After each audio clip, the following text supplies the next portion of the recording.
Suntem într-un loc mai puțin obișnuit, la vechiul depozit de dinți.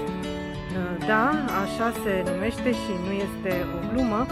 Aici era și este casa șoricelului Perez, dar și altor șoareci care primesc dinții de lapte ai copiilor din întreaga lume.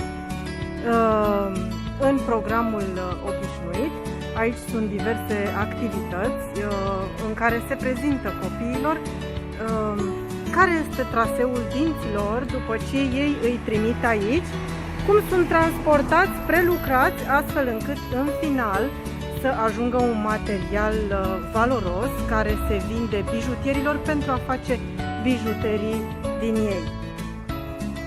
Ideea nu este originală valenciană. Șoricelul Perez are o casă în Madrid și tot acolo are și o statuie închinată lui. Acum, după cum vedeți, este închis pentru că este pandemie, dar în condiții de normalitate aici au loc activități cu copii. Din păcate, singura problemă este că nu au varianta unui program în engleză. Depozitul se găsește pe strada Borui, numărul 18.